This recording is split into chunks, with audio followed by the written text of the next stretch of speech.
You sure have it good, huh? Talking about work, looking at expensive clothes, eating at fancy restaurants, I'm jealous. My husband hasn't been able to hold down a job since we got married.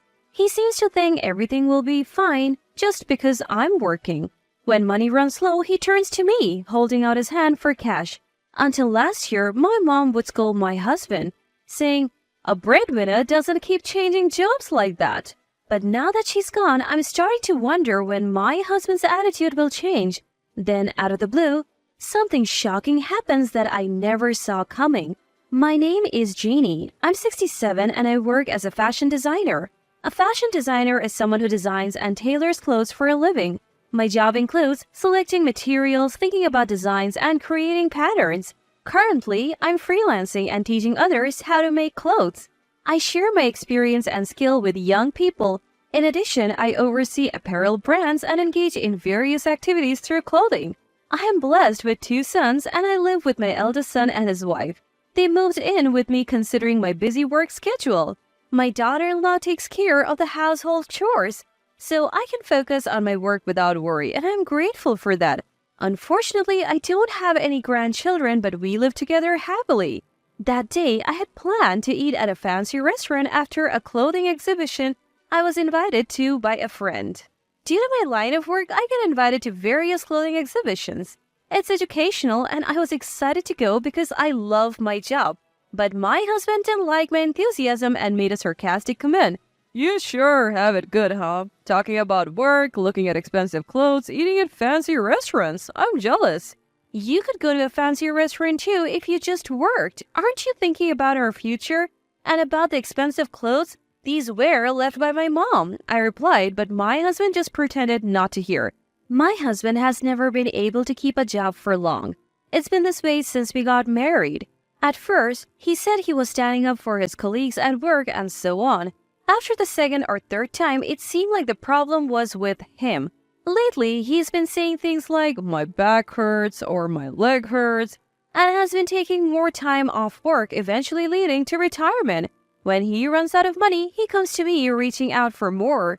He takes the money saying he's going to look for work, but I can see he ends up gambling it away. He has gout, so I don't want him drinking beer or any alcohol, but he always drinks. I can't work because my back hurts and I have gout. You know that. Well, I know a lot of people with those problems and they all work, I said, but oh, it hurts. It hurts. Can you make me some coffee? My carefree husband would say. Then our eldest son's wife arrived. Yes, I'll make the coffee right away. I'm very grateful that our eldest son's wife is here, but I worry about her being a bit too upbeat. Mother-in-law, you are going out today, right? Leave father-in-law to me. I'll make sure he doesn't drink too much. Sorry for always leaving you with the housework and looking after my husband. I'll buy you a souvenir on my way back. Don't worry about it at all.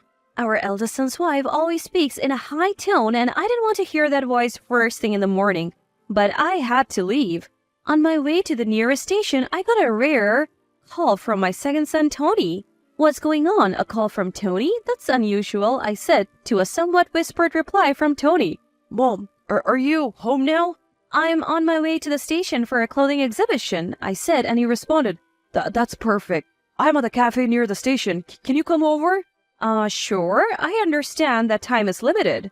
I replied and headed towards the cafe. When I entered the cafe, Tony was waving from a seat in the back.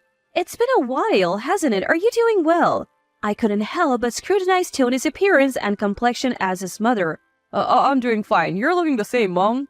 "Yes, I'm fine. What's the sudden call for?" I asked. Tony is my second son.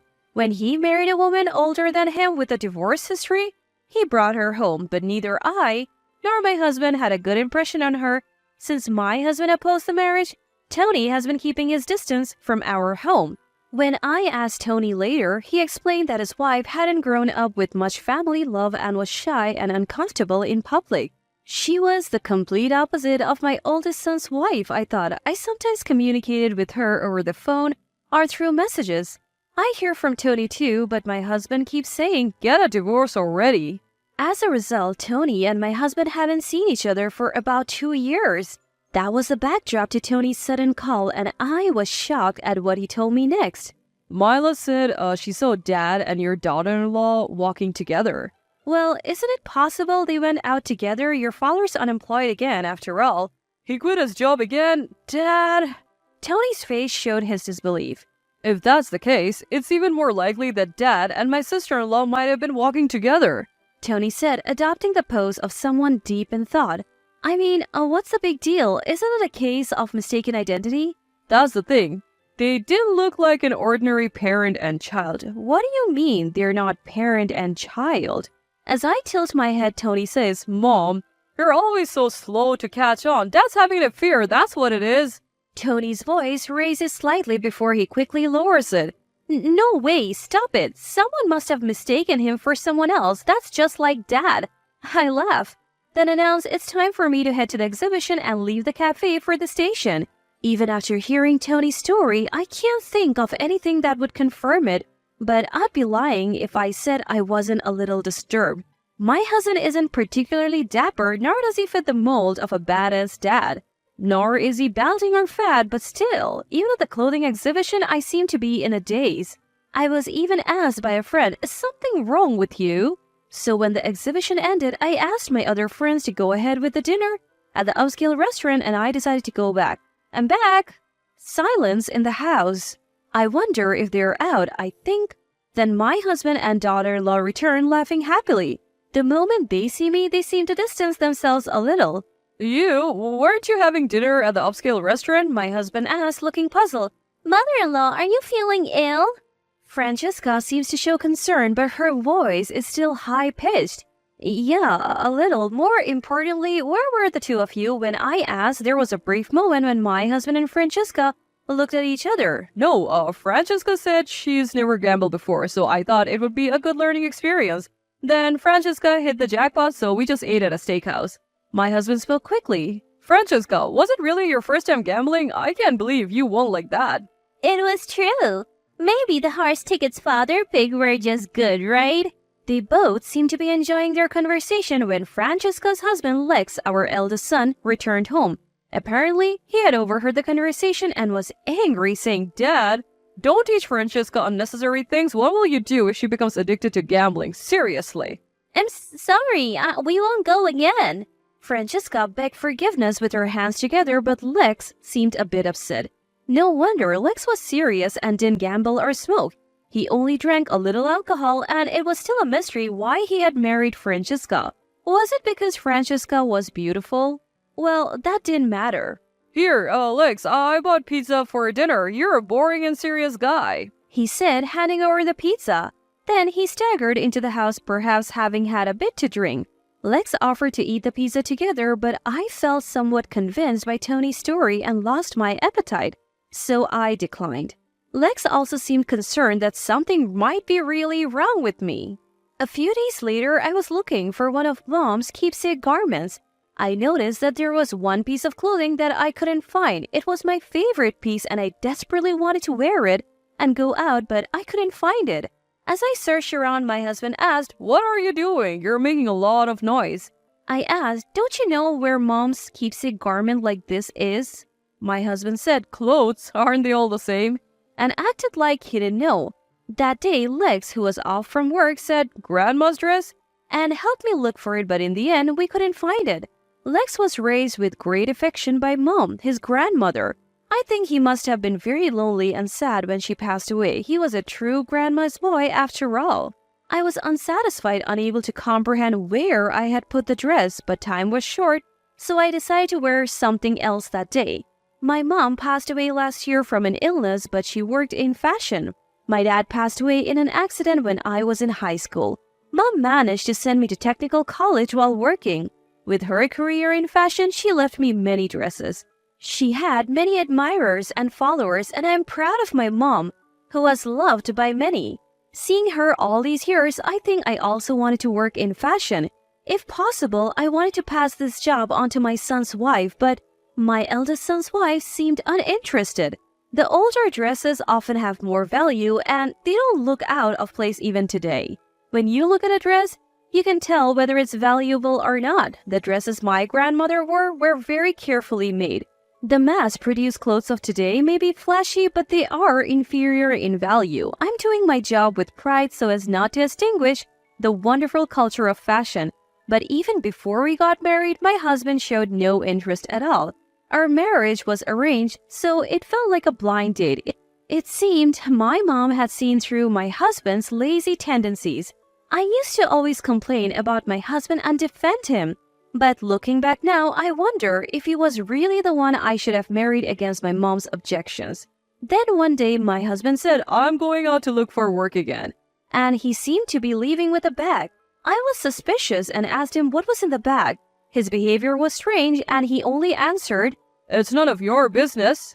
So when I forcibly grabbed the bag, the dress of my mom's that I couldn't find the other day came out. I was genuinely surprised and shouted, What is this all about? What are you planning to do with this dress? He responded defiantly, saying things like, You have plenty of dresses. It's okay to exchange one for money, isn't it?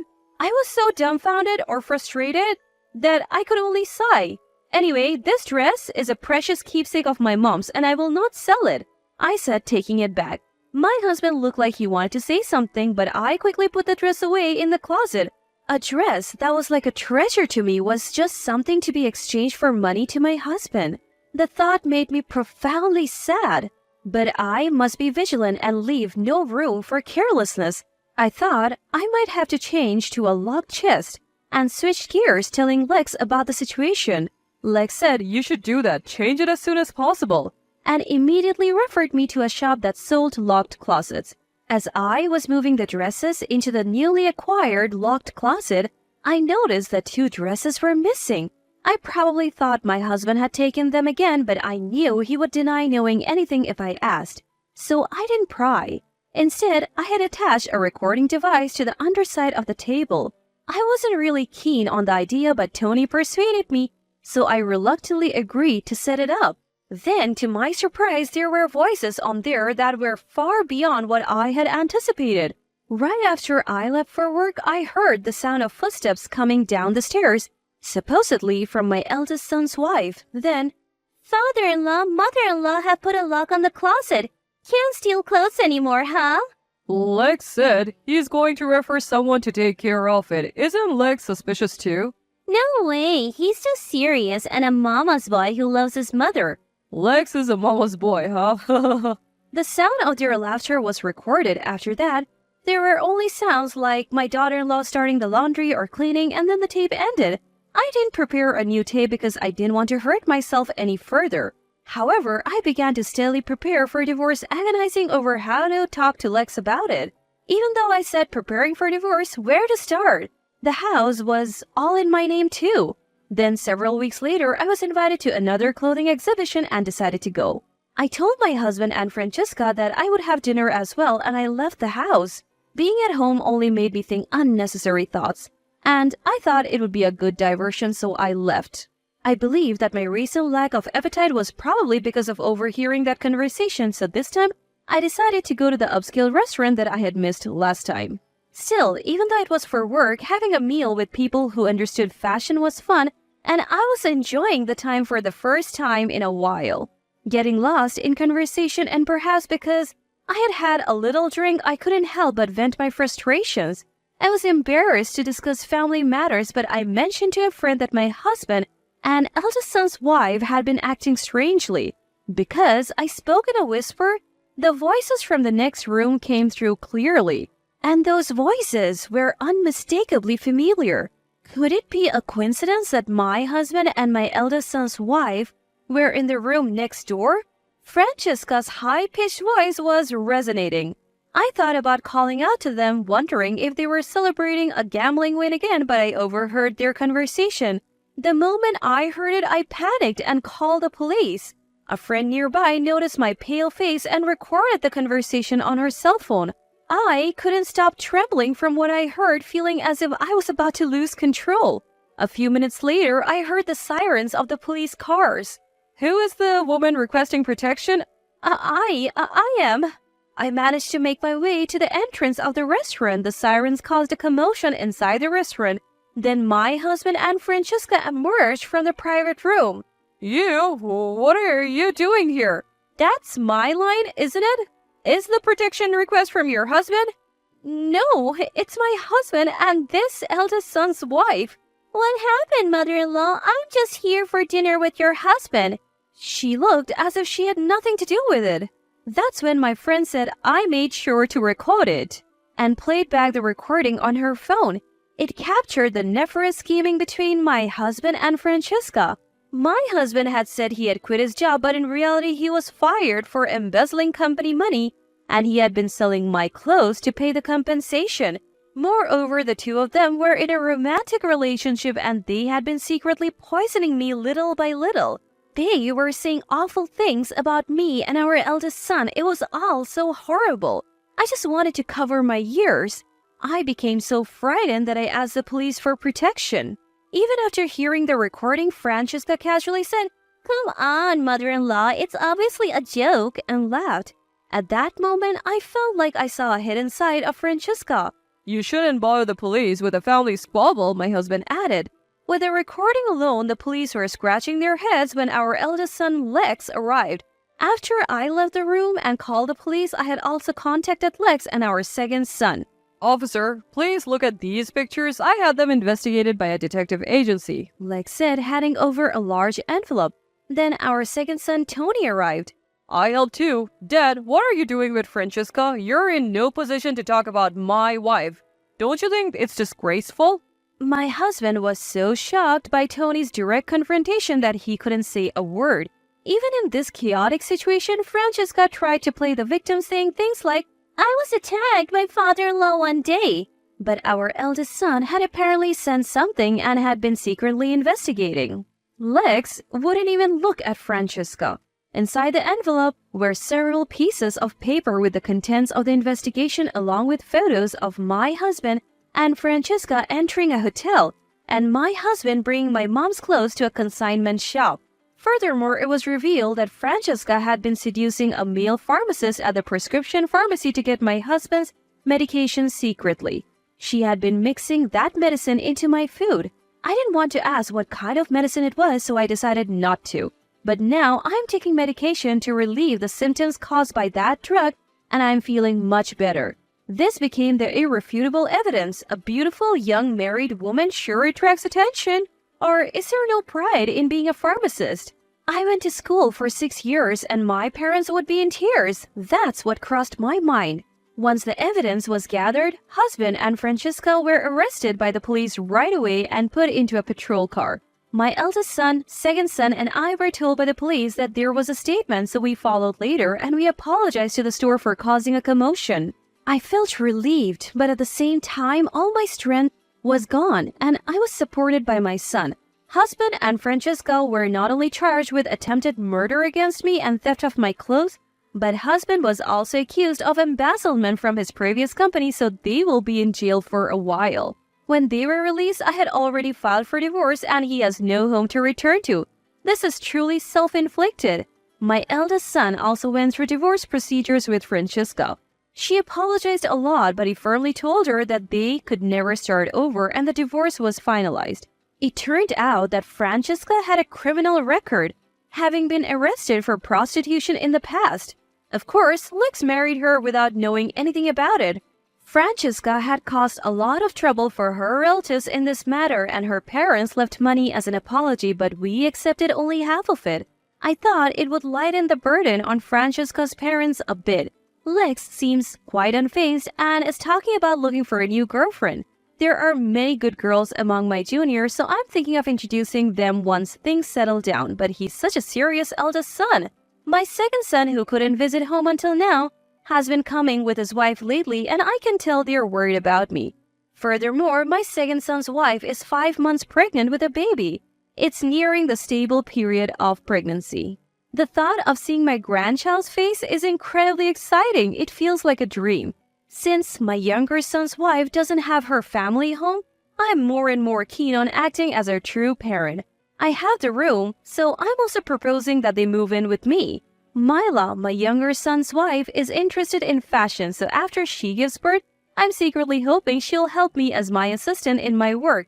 I feel like I can get along well with Myla, but if my husband were to get out of prison while we're still alive, that would be a problem.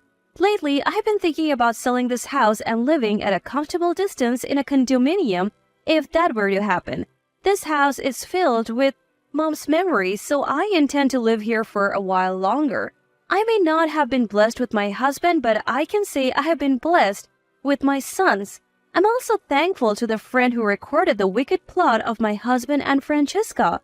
They continue to be a support to me, and I'm planning to go on a trip soon. Also, Mom's keepsake clothes, which the police had kept as evidence, have returned from the vendor. I feel like Mom has been protecting me. From now on, I want to focus only on being happy and taking good care of myself.